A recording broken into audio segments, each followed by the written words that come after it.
அப்போ அவருக்கும் லவ் இல்ல, எனக்கும் லவ் இல்ல. என்ன நினைச்சாருன்னு தெரியல. கல்யாணம் பண்ணிக்கலாமான்னு திடீர்னு வந்து நின்னாரு. என்ன துணிச்சலோ தெரியல. நானும் கல்யாணம் பண்ணிக்கலாம்னு சொல்லிட்டேன். தாத்தா பாட்டி பிரஷர் போட்டாங்களேன்னு தான் ஏதோ ஒரு பொண்ணை கல்யாணம் பண்ற மாதிரி தான் காவிரியை கல்யாணம் பண்ணேன். ஸ்டார்டிங்ல எங்களோட நார்மல் கான்வர்சேஷன் கூட சண்டேல ஆரம்பிச்சு சண்டேல தான் போய் முடியும். ஒரு சின்ன விஷயத்துல கூட எனக்கும் அவளுக்கும் ஒத்தே போவாரு. எல்லாத்துலயுமே சண்டை தான் நடக்கும். தொட்டதுக்கெல்லாம் எரிஞ்செறிஞ்சு விழுவாரு. பதிலுக்கு அவளுமே கத்துவாங்க. என்ன இன்சைன்ஸ் தான் சொல்லுவாரு. அவரு வெளியே ஓப்பனா சொல்வாரு, நான் அத மனசுக்குள்ளேயே நினைச்சுப்பேன்.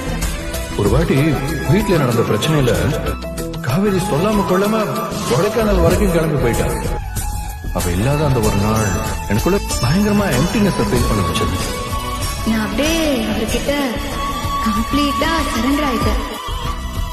ஆனா எங்களையே அறியாம எங்களுக்குள்ள ஹஸ்பண்ட் அண்ட் ஒய்ஃப்ங்கிற ஃபீலிங் உள்ளுக்குள்ள பில்ட் ஆயிட்டே இருந்தாரு.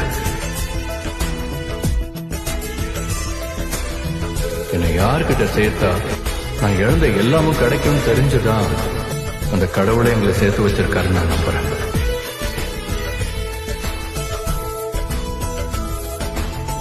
என்னால விஜய் இல்லாம இருக்கவே முடியாது. அவருதான் எனக்கு உயிர். என்னால காவேரி இல்லாம ஒரு நிமிஷம் கூட இருக்க முடியாது.